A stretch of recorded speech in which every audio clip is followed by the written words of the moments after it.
Bonjour à toutes, bonjour à tous. Je vous souhaite la bienvenue pour notre rendez-vous mensuel, notre webinaire mensuel.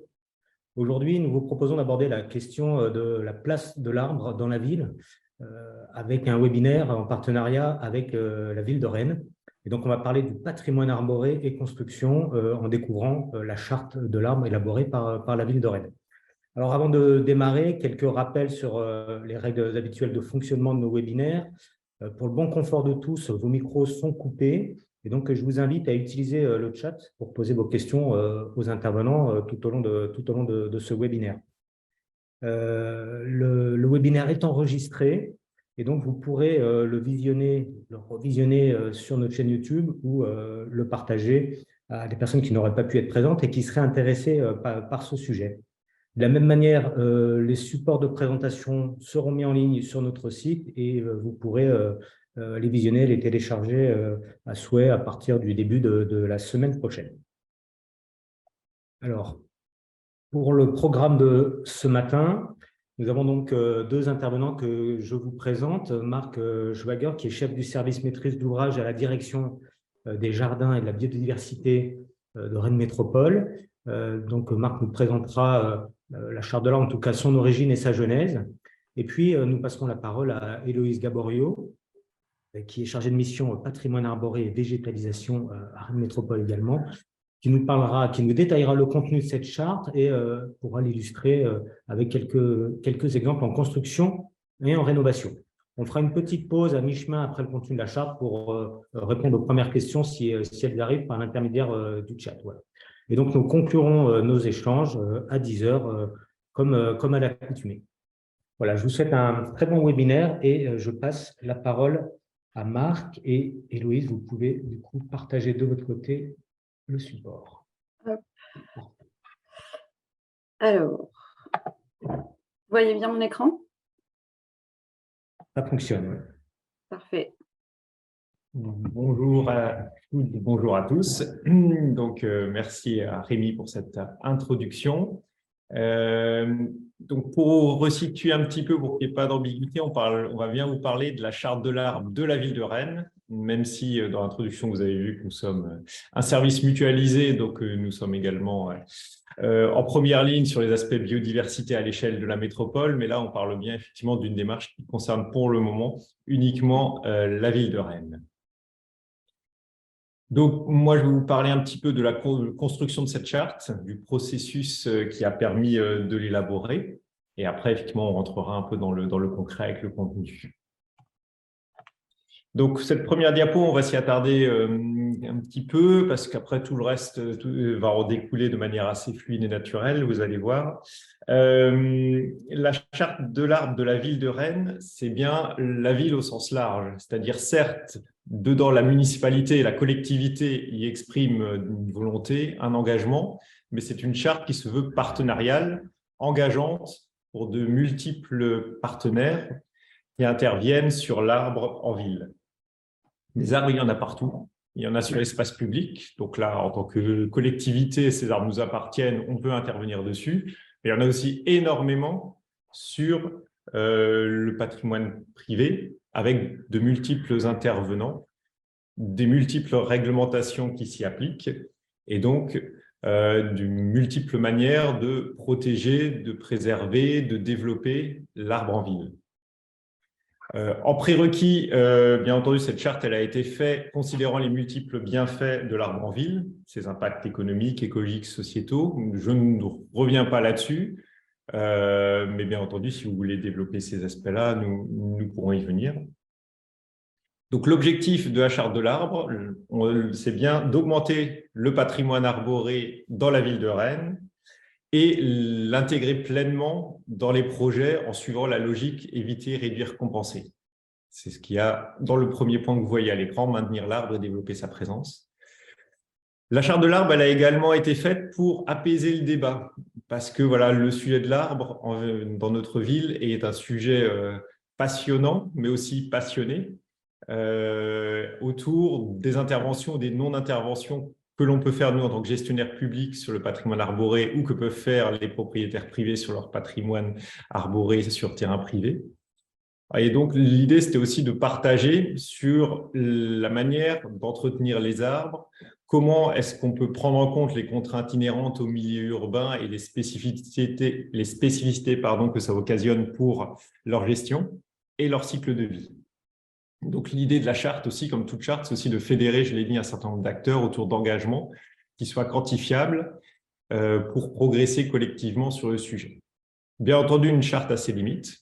Comme je l'ai dit, ce sont des engagements qui sont donc basés sur le volontariat, mais qui est quand même une opportunité à saisir pour permettre collectivement de renforcer nos actions et de les rendre les plus complémentaires possibles. Donc, cette démarche, comment s'est-elle organisée? Alors, elle a été amorcée en 2019 avec la création d'une commission arbre en ville au sein du Conseil local de la biodiversité. Donc, ce conseil local, lui, avait été créé un peu avant, en 2015 de mémoire, qui s'est voulu toujours un espace d'information, de partage de connaissances, d'expérimentation autour des sujets liés à l'arbre dans la ville, avec une assise scientifique, puisqu'il y a 3 collèges, dont un collège composé de scientifiques, et qui permettait des rencontres entre ces acteurs et la municipalité pour évaluer, suivre et développer la biodiversité rennaise. Et donc, des commissions techniques ont pu être régulièrement constituées, issues de ce conseil local de la biodiversité, dont la commission arbre en ville, qui était composée de citoyens, d'universitaires, de représentants associatifs et d'institutionnels. L'idée en premier, c'était vraiment de s'acculturer au sujet de l'arbre en ville pour progresser collectivement sur le sujet. En 2020, en s'inspirant aussi de démarches qui ont pu être menées dans d'autres collectivités, l'idée, ça a émergé l'idée effectivement de rédiger une charte avec des objectifs engageants pour les différentes parties présentes dans la commission de l'arbre et même au-delà pour des personnes qui ont un rôle fondamental sur la place de l'arbre en ville mais qui n'étaient pas forcément dans la commission. Et donc, a démarré le travail de rédaction et de validation du contenu de la charte de l'arbre avec une partie information et sensibilisation et une partie engagement.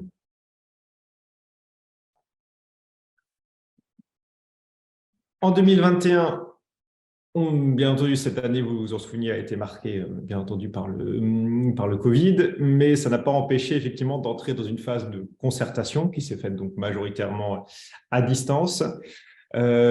Concertation de la ville de Rennes autour de ses engagements entre ses services, ville et métropole, avec les conseils de quartier via des présentations lors de ces conseils. Et donc ça, c'était plutôt la première partie de l'année. Et dans la partie plus estivale, une concertation auprès du grand public via la fabrique citoyenne de la ville de Rennes, que vous connaissez certainement, qui est celle qui anime des démarches participatives comme le budget participatif et bien d'autres démarches de concertation et d'association des citoyens. Donc, les propositions d'engagement qui ont été pré-rédigées en 2020 ont fait l'objet d'échanges, de validation, et ça a permis d'avoir un travail de mise en page, de finalisation de la charte de l'arbre, avec l'aide d'un prestataire extérieur pour la partie graphisme, et une validation de la charte de l'arbre au conseil municipal du 6 décembre 2021. Et donc, 2022, ça a été le temps de la signature, puisqu'une charte validée au conseil municipal, c'est une chose. Derrière, on a toujours, comme vous l'avez compris, l'idée, c'était bien d'avoir un document qui soit commun et engageant pour de nombreux partenaires. Et donc, il y a eu, en 2022, la signature de la charte de l'arbre par la ville elle-même et par 34 autres acteurs, et la mise en œuvre des premiers engagements.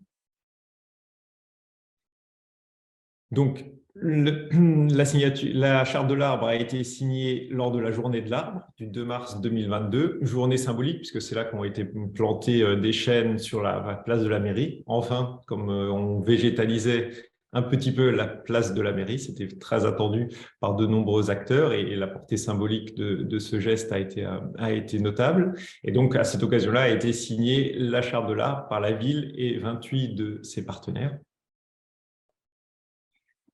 Et le 19 novembre 2022 a eu lieu une deuxième session de signature par 6 nouveaux partenaires, dans le cadre notamment de mise en œuvre de plantations participatives qui ont lieu chaque année à cette période, qui visent effectivement à recenser des secteurs où la végétalisation a un sens et où il y a une forte attente sociétale, et de le faire dans un cadre participatif citoyen pour effectivement renforcer cet esprit d'engagement citoyen et collectif autour de l'arbre en ville. Donc au final, on a 38 partenaires signataires de la charte. Donc voilà, on a vraiment un outil qui n'est pas que l'outil de la ville de Rennes, encore, j'insiste, c'est vraiment un outil qui est à la disposition de tout le monde, qui est engageant pour la ville de Rennes et ses partenaires, et dans lequel on invite tous les acteurs qui sont concernés de près ou de loin par l'arbre en ville à venir y piocher des recommandations, des conseils, des idées pour orienter leur propre action. Pour illustrer quelques partenaires signataires, on a des propriétaires fonciers, CHU, Direction interrégionale des routes de l'Ouest, diocèse, région Bretagne, des promoteurs immobiliers. Donc on est très heureux de participer aujourd'hui à ce webinaire à vos côtés, représenté par la Fédération des promoteurs immobiliers de Bretagne, des associations, FIBOIS, la Ligue de protection des oiseaux, la Société horticole 35, l'association Vers le Jardin, des aménageurs comme la SEM Territoire, des bailleurs sociaux, il y en a aussi qui sont présents aujourd'hui et je les en remercie, des acteurs de la recherche qui nous ont accompagnés dès le début dans le cadre de la commission Arbre et plus en amont encore dans le conseil local de la biodiversité. Je ne veux pas tous les citer, vous en avez la liste ici. Des entreprises diverses, des concessionnaires de réseau aussi, qui sont des partenaires fondamentaux, parce qu'on va le voir tout à l'heure, l'arbre en ville est dans un milieu souvent contraint par l'imperméabilisation des sols, par les conditions climatiques, mais aussi par la présence de multiples réseaux en sous-sol, et la conciliation de ces réseaux et la présence des systèmes racinaires des arbres est aussi un enjeu important. Et enfin, un autre acteur qu'on avait, l'Office national des forêts. Voilà un peu le panorama global de la mise en œuvre de la rédaction de la charte de l'arbre et des partenaires signataires. Et donc, je vais passer la main à Héloïse qui va vous détailler à grands traits le contenu de la charte de l'arbre. Puis après, nous ferons une pause pour répondre à vos premières questions si vous en avez, avant de rentrer dans des exemples concrets d'application. Je vous remercie pour votre attention. Alors, bonjour à tous. Donc, du coup, pour faire un petit zoom sur le contenu de cette charte de l'arbre, elle s'organise en plusieurs parties. Il y a une première partie un peu sensibilisation, information sur l'arbre en ville, qui détaille en fait les services écosystémiques que nous rendent les arbres en ville, mais également un zoom sur le panorama du patrimoine arboré rennais, donc l'arbre dans les parcs, l'arbre patrimonial, l'arbre dans les rues, la diversification aussi de ce patrimoine. Puis une partie sur la gestion, puisque comme Marc l'a dit en introduction, l'idée c'était aussi de communiquer sur pourquoi on gère le patrimoine et dans quelle mesure on le gère. Donc l'importance de la taille, le renouvellement, les opérations d'éclaircie et la diversification des essences et notamment les associations végétales pour élargir un peu le débat sur l'arbre, mais également les autres strates végétales qui l'accompagnent. Puis une autre partie sur la nécessaire cohabitation de l'arbre et de la ville, comme le disait Marc.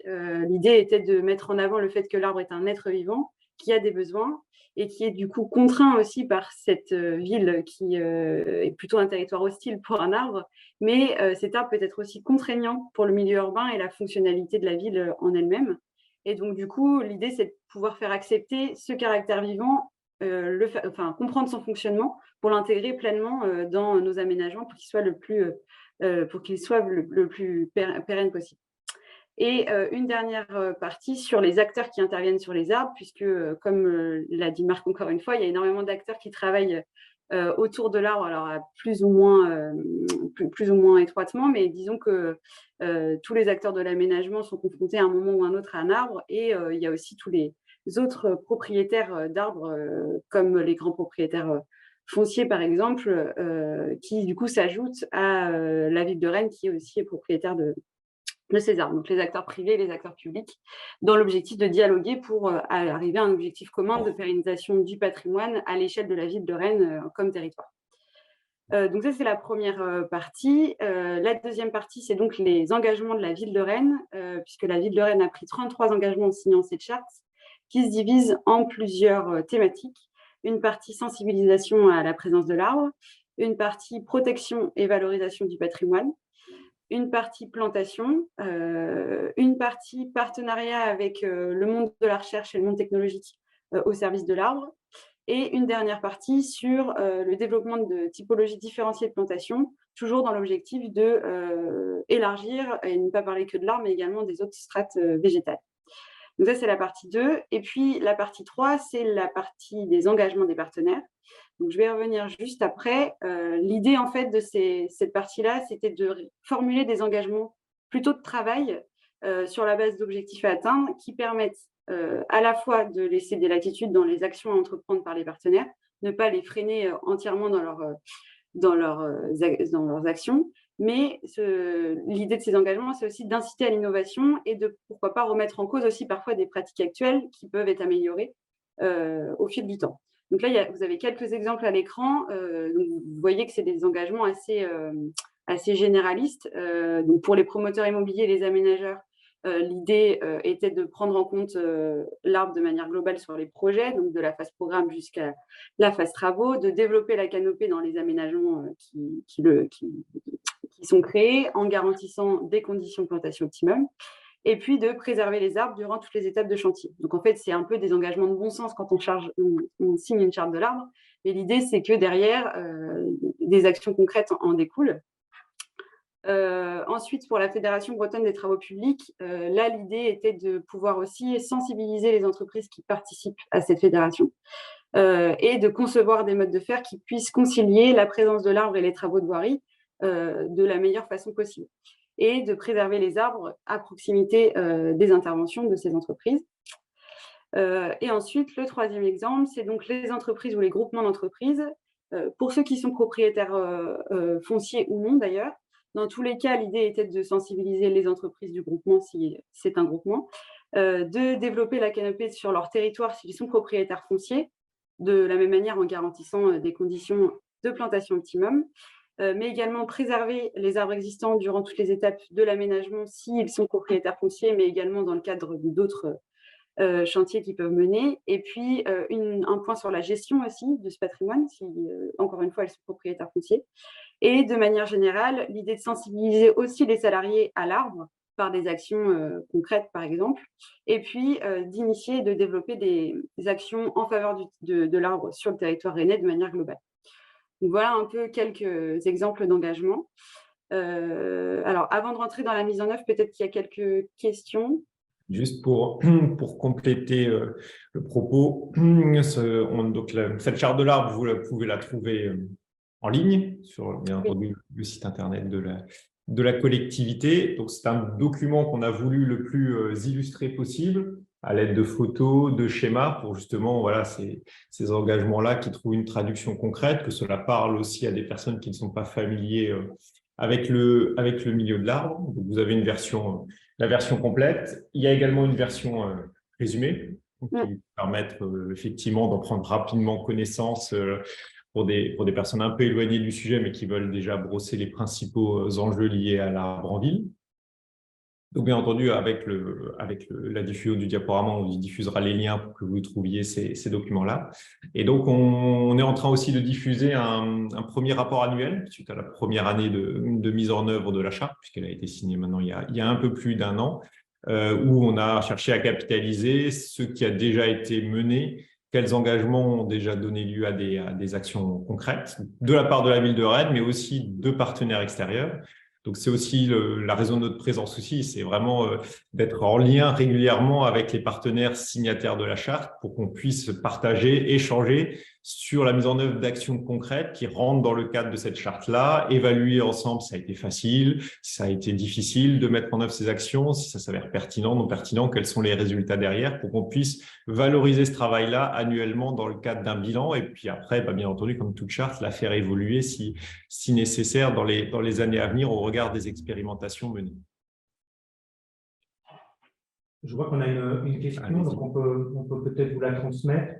est-ce que vous avez mis en place une distance entre l'arbre et les nouvelles constructions? Alors, j'imagine est-ce qu'il y a une distance minimum à respecter entre une construction et l'arbre sur le plateau de... Marc, tu veux…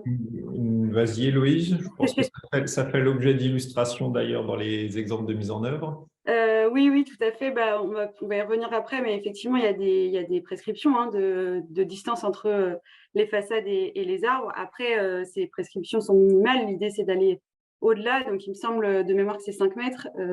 Après, en fonction de l'arbre qui est planté sur la rue, évidemment, et son développement à terme, parfois, il est nécessaire tout de même de le tailler, voire parfois de l'abattre quand c'est des nouvelles constructions. Enfin, voilà. L'idée, c'est aussi d'adapter l'arbre, enfin la bonne essence d'arbre au bon endroit pour éviter justement ces conflits entre les façades et les arbres. Et sans vouloir déjà parler de ce qu'on va vous présenter par la suite, effectivement, pour vous aider dans les choix d'essence à mettre en œuvre, on a élaboré une palette végétale qui contient effectivement des indications sur la résistance des arbres en fonction du milieu, qu'ils soient imperméabilisés ou végétalisés au niveau du sol, la croissance des arbres, comment est-ce qu'elle va se faire, est-ce qu'elle va être plutôt en hauteur, si ça va plutôt être de manière évasée, et puis pour permettre aussi derrière d'avoir les bonnes pratiques de gestion de l'arbre par rapport effectivement à la proximité des façades.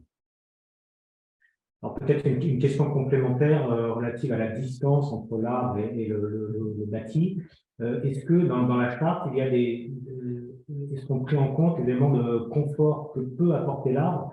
Je pense notamment aux éléments de confort d'été avec un ombrage de façade ou un ombrage de bâtiment qui peut amener un confort thermique, voire hypothermique pour l'usager du bâtiment. Ah ben bien sûr, là, on est vraiment dans les bienfaits de l'arbre que j'évoquais en introduction. Effectivement, pourquoi est-ce qu'on a une politique forte de végétalisation en ville? C'est entre autres pour effectivement contribuer à l'ombrage en période de forte chaleur, puisqu'on mène actuellement des études avec des scientifiques sur ce qu'on appelle l'irradiance, c'est-à-dire l'impact du rayonnement solaire sur le climat en ville. Et donc, bien entendu, l'arbre, comme les bâtiments, comme d'autres dispositifs d'ombrage, est un fort vecteur pour mieux passer, on va dire, ces périodes de forte chaleur et avoir de l'ombre en ville lorsqu'il fait très chaud. Mais l'arbre a également, par rapport à d'autres dispositifs d'ombrage, un double intérêt, c'est-à-dire qu'il est aussi utile pour contrer l'îlot de chaleur urbain, qui lui se manifeste plutôt la nuit, c'est-à-dire lorsque les surfaces imperméabilisées, les bâtiments relarguent toute la chaleur qu'ils ont emmagasinée pendant la journée, donc rendent aussi les nuits très difficiles durant l'été. On l'a vu l'été dernier à Rennes, où on a effectivement eu des pics de chaleur, y compris la nuit en ville, ce qui a empêché de nombreux citoyens de se reposer et de dormir convenablement. Et là, l'arbre, effectivement, par l'eau qu'il peut évapotranspirer durant la nuit, a effectivement un fort impact. Et bien entendu que des arbres situés à proximité des bâtiments vont contribuer encore mieux à rafraîchir, on va dire, le climat environnant des bâtiments et puis donc à permettre effectivement d'avoir un air un peu plus humide à proximité des bâtiments et donc à rafraîchir l'intérieur des bâtiments si les personnes ont des dispositifs d'ouverture, de renouvellement d'air à l'intérieur des bâtiments. Merci. Alors, on a une question sur les signataires de la charte. Est-ce que la SNCF a été signataire de cette charte? Non, elle n'est pas signataire encore. Par contre, on a eu de nombreux échanges avec eux, avec les différentes partie de la SNCF, parce que ce n'est pas si simple, ce n'est pas la SNCF en tant que telle. Les échanges se poursuivent, donc peut-être que ça aboutira, mais pour l'instant, ils ne sont pas signataires.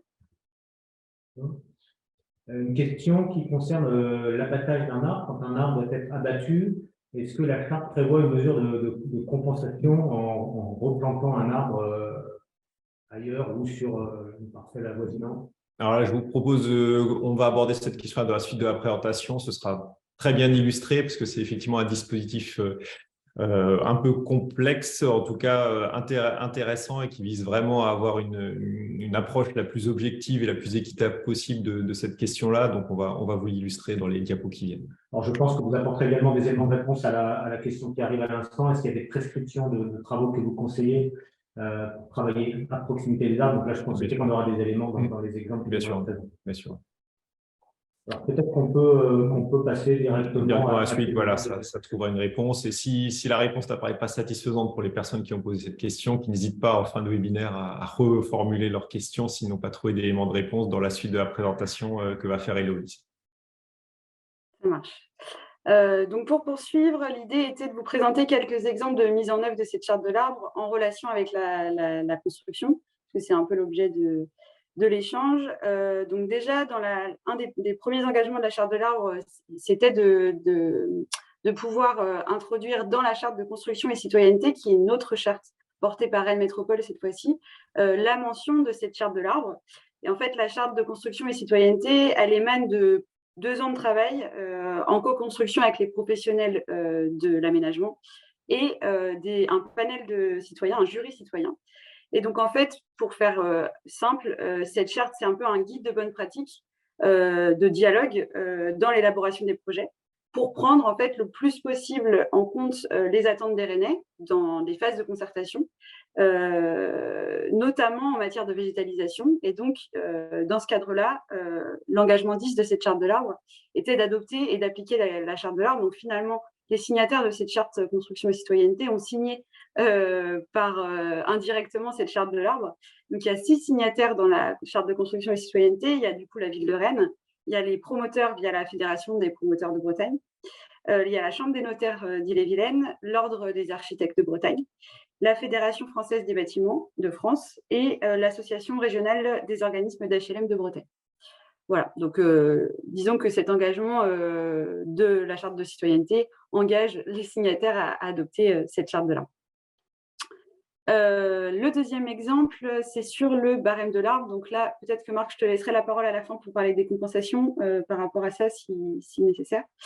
Donc le barème de l'arbre, en fait, c'est un travail de longue haleine dans l'objectif de pouvoir disposer d'un outil efficace pour objectiver la valeur des arbres, à la fois en termes de sensibilisation pour savoir combien vaut un arbre, mais également de manière plus opérationnelle pour faire modifier des projets ou au contraire pouvoir avoir des dédommagements financiers lorsqu'il y a des préjudices. Donc, pour entrer dans le détail, ce barème de l'arbre qu'on a adopté du coup a été créé par le CAE 77, Plantécité et l'association Copalm. Je vous invite à aller voir son site internet si ça vous intéresse pour avoir plus d'informations. Mais du coup, ce barème se compose de 2 parties. Une partie VIE, donc valeur intégrale évaluée de l'arbre, qui permet, comme je le disais, d'évaluer la valeur d'un arbre en euros. Donc, à partir d'une multitude de critères qu'on rentre dans l'algorithme, que ça soit l'arbre en tant que tel, donc son essence, son état sanitaire, etc., mais aussi l'environnement dans lequel il vit, est-ce qu'il vit en ville, est-ce qu'il vit en campagne, et tous les bienfaits ou les désavantages qu'il apporte, c'est-à-dire est-ce qu'il a un vrai impact dans la trame verte et bleue, ou au contraire, est-ce qu'il est allergisant, etc. Enfin, tout est un peu pris en compte. Et donc, à partir de toutes ces caractéristiques, le barème de l'arbre sort une valeur exprimée en euros qui permet du coup d'objectiver sa valeur. Et puis, la deuxième partie de ce barème, c'est le barème d'évaluation des dégâts causés à l'arbre, donc le BED, qui lui permet d'estimer le préjudice subi lorsqu'il y a dégâts et de calculer le montant d'un éventuel dédommagement par rapport à ce dégât. Donc, pour faire simple, si un arbre, un arbre type, si sa valeur VIE montre qu'il vaut 100 € et que le barème d'évaluation des dégâts de l'arbre estime, pareil, les critères qu'on rentre dans l'algorithme, que le dégât est sur 50% de l'arbre, eh bien, le montant du dédommagement sera de 50 € puisque l'arbre valait 100 €, donc 50% de 100 €. Donc, voilà un peu les grands principes. Donc, ce barème, il peut être utilisé, comme je le disais, à toutes les phases d'un projet, que ce soit de la phase programme jusqu'à la phase chantier, voire la gestion aussi derrière. Et il peut être utilisé de différentes façons, soit de matière préventive qui est pour nous à privilégier pour justement faire évoluer les projets quand ils sont encore dans les phases où il peut être modifié en fonction de cette valeur des arbres et pouvoir privilégier le meilleur scénario. Et puis, la deuxième façon, c'est de manière répressive, où là, l'idée, c'est d'éviter que cela se reproduise en marquant le coup aussi sur les dégâts qui auront pu être réalisés sans l'accord du propriétaire, donc là, en l'occurrence de la ville de Rennes. Donc, ce barème s'applique uniquement sur les arbres qui appartiennent à la ville de Rennes, puisqu'il a été passé au conseil municipal l'année dernière, si je me souviens bien, fin d'année dernière.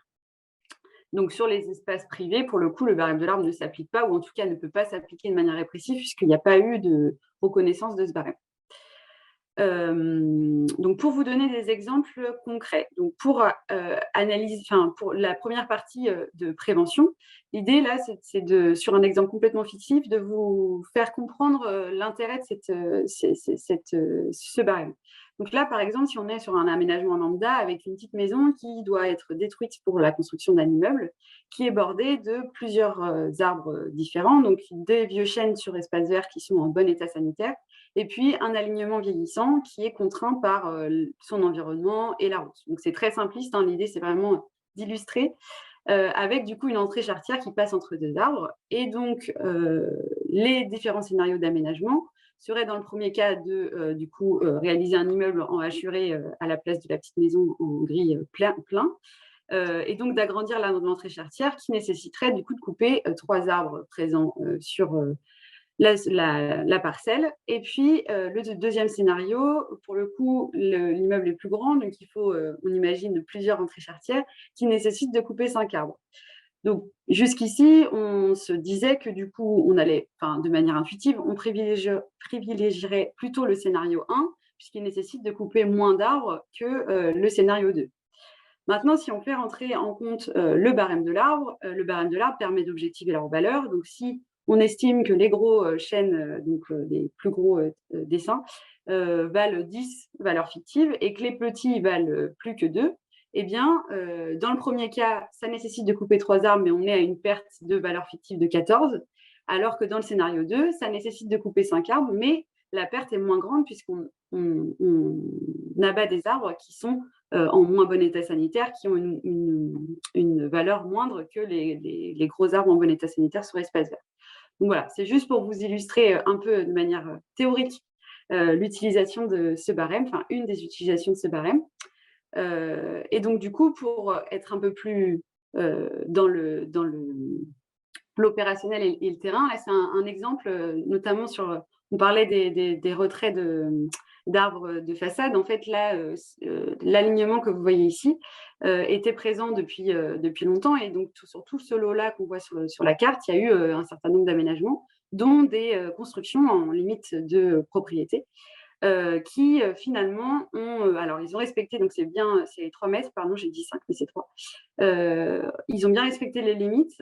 Par contre, lors de la construction du bâtiment, on s'est rendu compte que le houppier de l'arbre était tellement large qu'on a été obligé d'abattre ces arbres pour la construction de ce bâtiment. Et donc, du coup, on se dit que si à l'époque, il y avait le barème de l'arbre, on a essayé d'estimer du coup la perte de ces chênes. Donc, c'était un alignement de chênes que vous voyez bien là ici.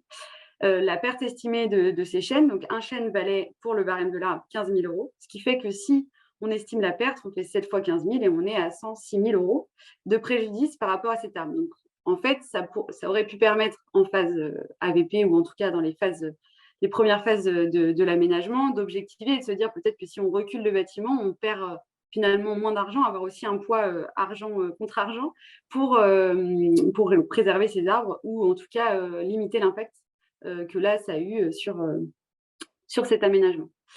Donc là, c'était sur la phase préventive de l'utilisation de ce barème, mais aussi on peut évaluer les dégâts. Là, vous avez un exemple d'un platane qui a été du coup terrassé à proximité immédiate du tronc pour plein de raisons.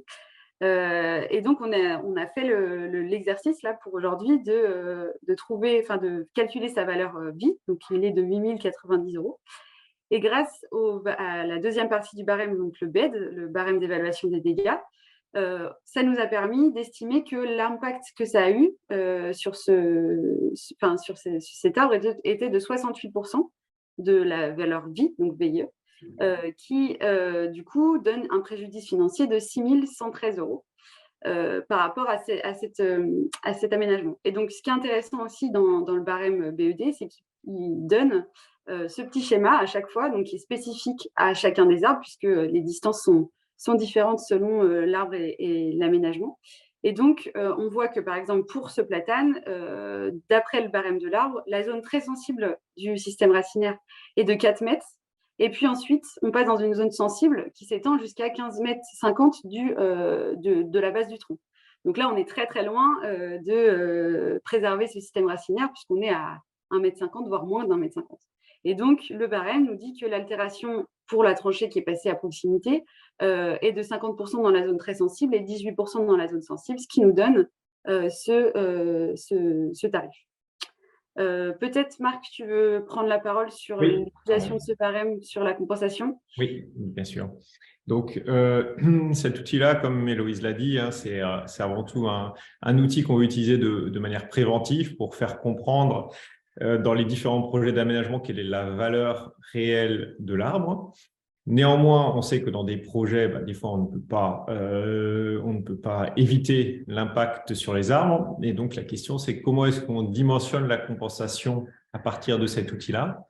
Donc, cet outil, vous l'avez compris, il monétarise en quelque sorte la valeur de l'arbre. Donc, on pourrait s'appuyer dessus.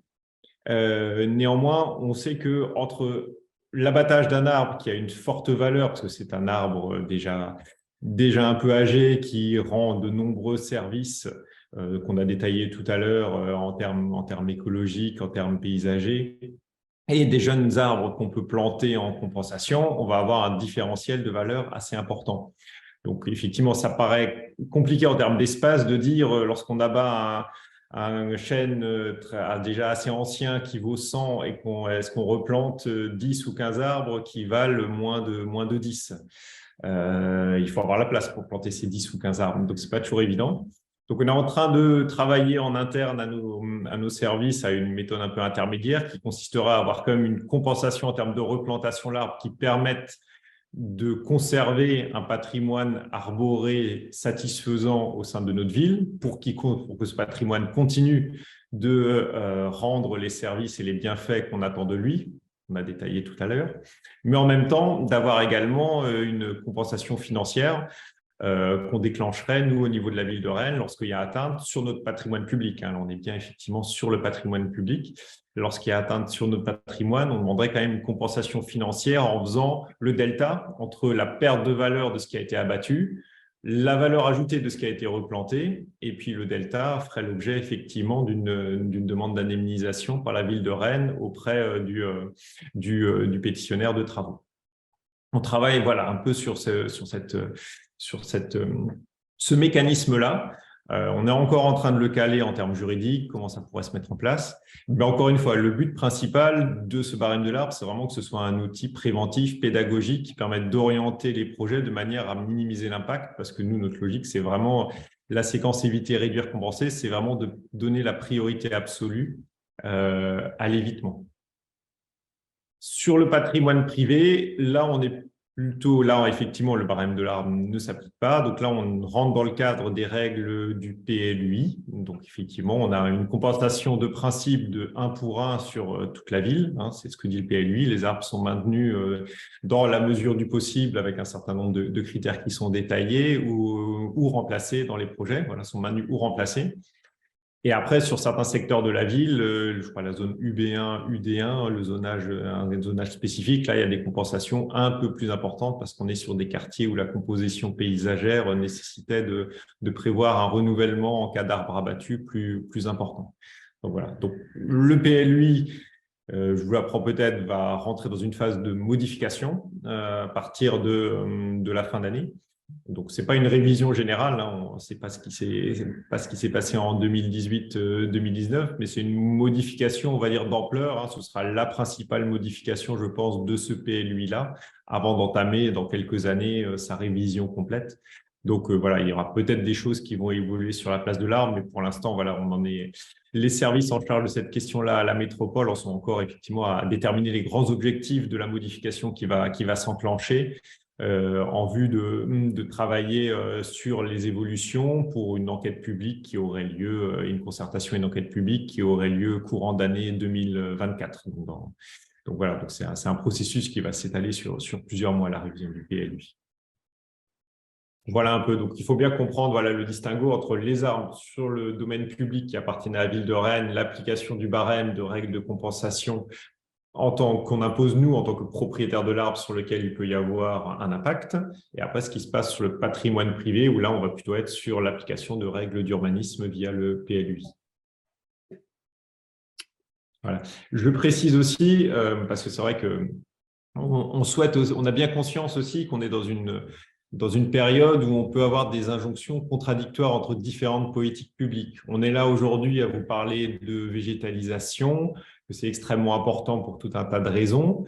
Et peut-être que la prochaine fois, vous aurez un webinaire avec nos collègues du service aménagement urbanisme qui vont nous dire il y a le zéro artificialisation nette, il faut fortement densifier la ville, on ne peut plus s'étendre en périphérie.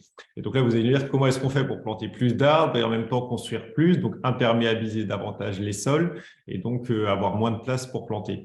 Donc effectivement, c'est aussi pour ça qu'on est extrêmement vigilant sur notre patrimoine public parce qu'on sait bien que malheureusement, avec la densification qu'on va prôner dans les années à venir, il y aura certainement une diminution du patrimoine arboré privé qui représente quand même 30% du patrimoine présent sur la ville de Rennes. Donc, on est d'autant plus exigeant avec nous-mêmes pour maintenir notre patrimoine public parce qu'on sait que c'est sur l'espace public qu'on va pouvoir avoir encore des marges de manœuvre pour planter alors qu'on en aura peut-être moins sur l'espace privé du fait de la densification.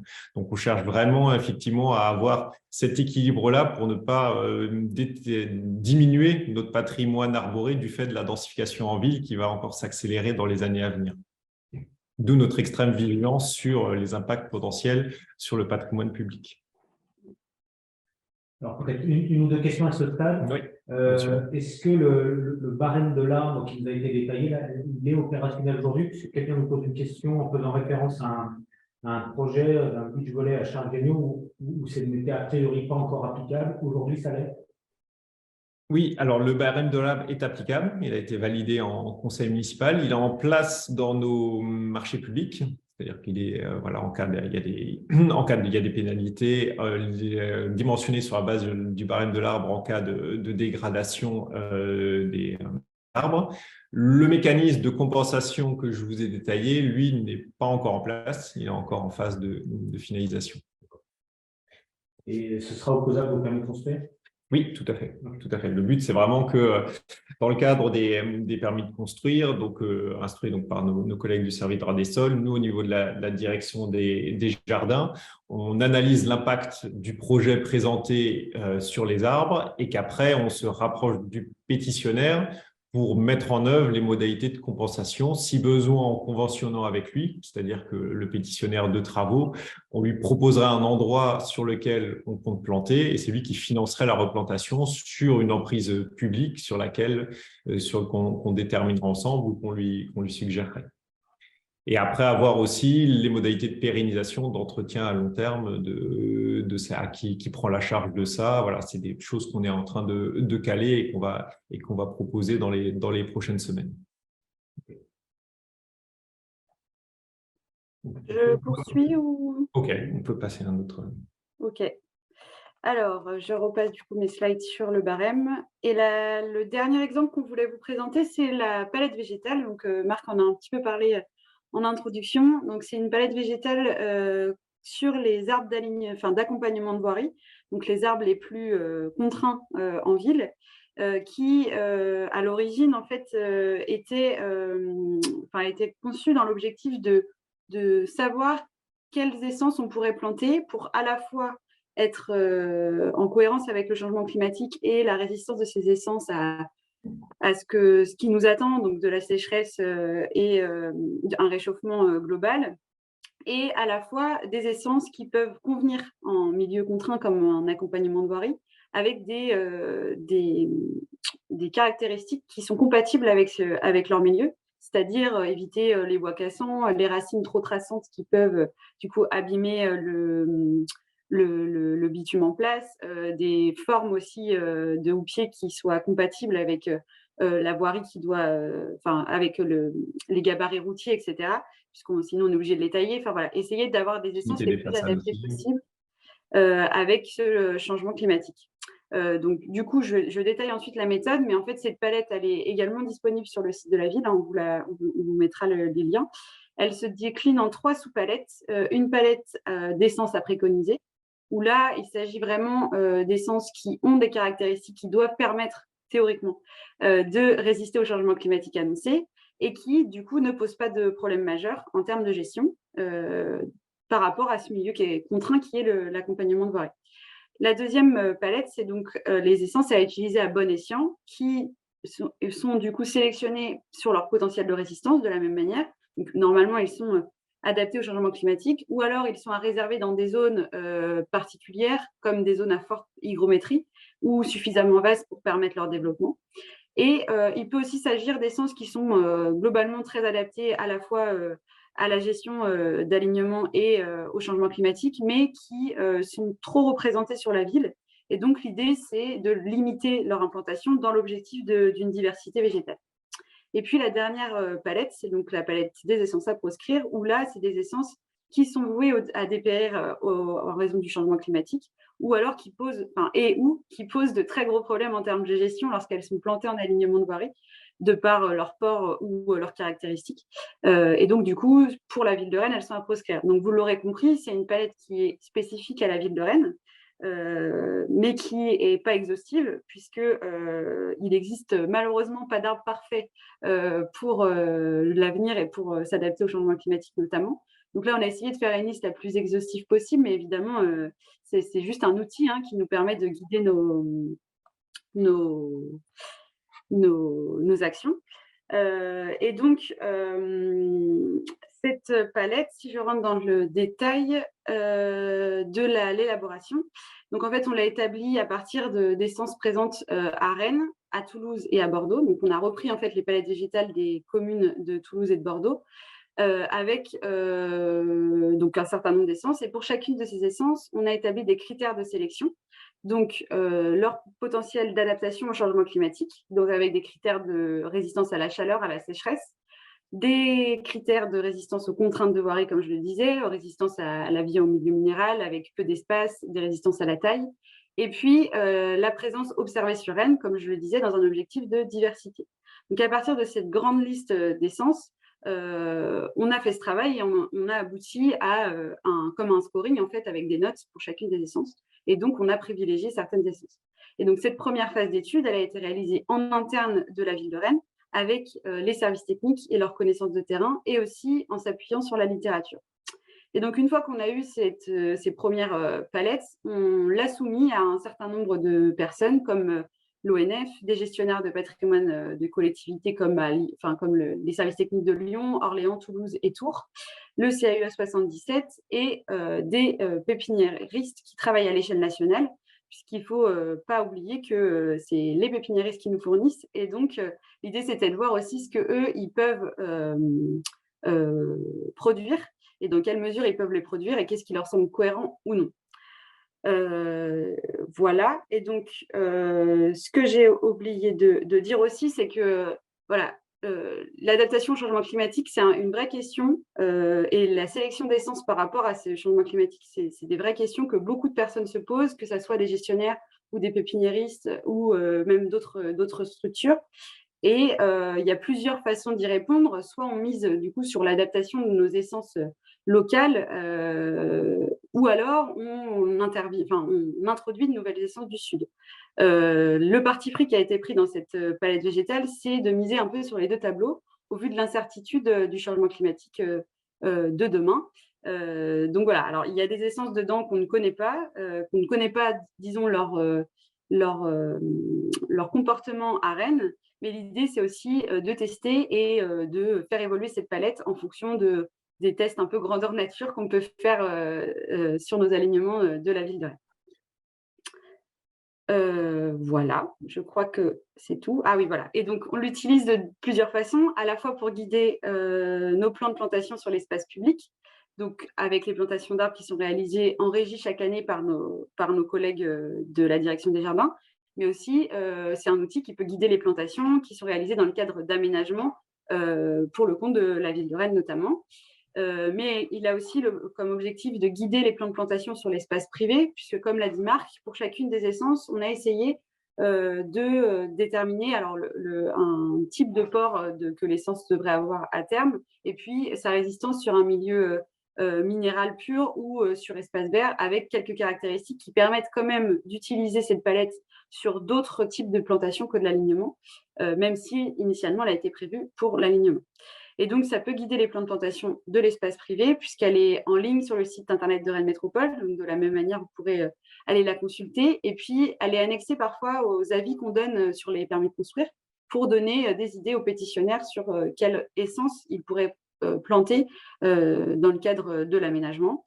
Et puis, elle est aussi évoquée dans le guide d'aménagement des espaces publics, dans le livret technique et paysage, paysage et végétalisation, pardon, qui est des guides en fait de préconisation à l'échelle de Rennes Métropole, qui sont un peu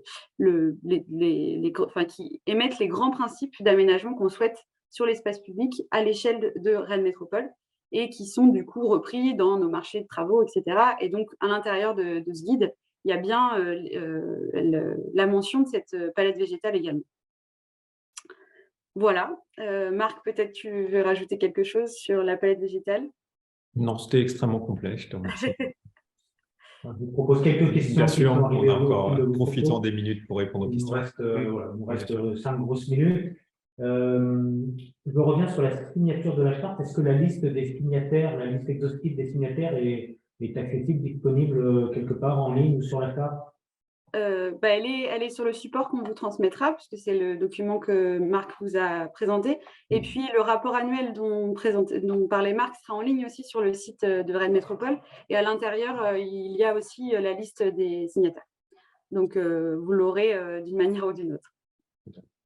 Une question concernant le CEREMA qui a apparemment été partenaire d'une démarche un peu similaire dans l'Est de la France avec le Metz Métropole. Est-ce que le CEREMA a été associé aux travaux de l'élaboration de cette charte? Alors, le CEREMA n'a pas été associé directement. Par contre, effectivement, la palette végétale a été élaborée un peu sur le même principe que le CEREMA. Alors, évidemment, à des moindres mesures, mais on a repris en fait la méthode qui avait été faite avec Metz Métropole pour pouvoir construire cette palette végétale. Donc, on s'est inspiré de ce qu'ils ont fait, mais par contre, ils n'ont pas été partie prenante du travail. D'accord. Alors, il y a déjà des questions qui ont reçu une réponse dans vos propos. Une question concernant l'installation de trottoirs végétalisés qui permettent l'intégration d'essences supplémentaires et notamment le traitement des eaux de pluie. Est-ce que cet aspect technique est pris en compte? Je n'ai pas entendu la question, Marc, si tu peux y répondre. Oui, je peux y répondre. En fait, ce qui est sûr, c'est qu'il y a des… Là, on parle d'objectifs de végétalisation. La ville et nos collègues de la voirie et puis de l'assainissement, on mène également une politique de désimperméabilisation. Donc, effectivement, les trottoirs végétalisés peuvent être une solution. Après, il y a également d'autres contraintes qui s'appliquent. On parle d'accessibilité, on parle d'entretien, de nettoyage. Voilà, il y a d'autres choses. Il faut bien prendre en compte tous les aspects. Mais c'est vrai que oui, voilà, dans le cadre de l'adaptation au changement climatique, bien entendu que la désimperméabilisation des sols est également une piste que nous suivons. Et l'idée, c'est effectivement, lorsqu'il y a des opportunités de projet, c'est vraiment d'étudier toutes les pistes de végétalisation, de désimperméabilisation, souvent un simple décroutage de la voirie peut être suffisant. Ce n'est pas forcément des opérations qui coûtent très cher, mais voilà, c'est effectivement des options qui sont étudiées systématiquement. Systématiquement, maintenant, lorsqu'il y a un projet de rénovation de voirie, c'est est-ce qu'on peut désimperméabiliser, est-ce qu'on peut végétaliser? C'est deux questions qu'on se pose. Une question qui fait référence, on évoquait Lausanne tout à l'heure. Quelle place pour le maintien de la biodiversité dans les villes, dans cette projection zéro artificialisation nette? La flore nécessite la présence de la faune. Est-ce que ce point est déjà identifié pour la suite de la démarche? Oui, tout à fait. Alors, je laisserai Héloïse compléter parce que ça l'occupe beaucoup en ce moment. Mais oui, on se questionne actuellement sur au-delà du PLUI qui a donné des grands principes de trame verte et bleue qui sont disponibles dans une des orientations d'aménagement programmées à l'échelle de la ville. On a cherché effectivement à avoir un regard un peu plus fin sur la constitution de trames végétales au sein de la ville, dans l'optique effectivement qu'on a évoqué tout à l'heure, hein, d'un meilleur confort, d'une meilleure adaptation au changement climatique au sens confort thermique, mais également effectivement de renforcement de la biodiversité, parce que comme l'a justement souligné la personne qui a posé la question, voilà, tout est lié à qu'on a besoin de la flore et inversement, et donc la biodiversité est aussi un des leviers d'adaptation de la ville au changement climatique en favorisant effectivement la végétalisation, la pérennité des végétaux qui sont plantés.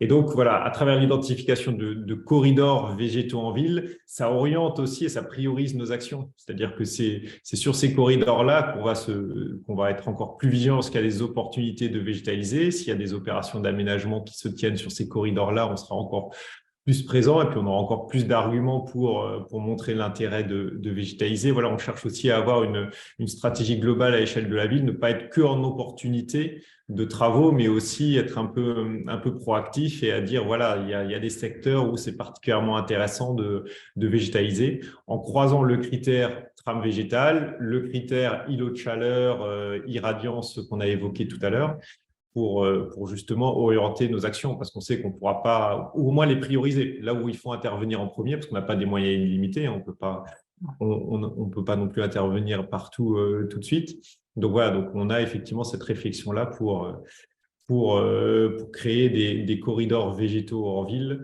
et c'est là qu'on va prioriser nos actions dans les années à venir. Alors, peut-être une dernière question avant de conclure. Est-ce qu'il y a des prescriptions qui permettent de combiner finalement la place de l'arbre et l'installation de panneaux photovoltaïques en toiture, notamment en lien avec le côté feuilles caduques, hauteur de tige des arbres, éviter de créer des masques solaires finalement devant ces panneaux solaires photovoltaïques? Est-ce que cet élément a été intégré dans la réflexion?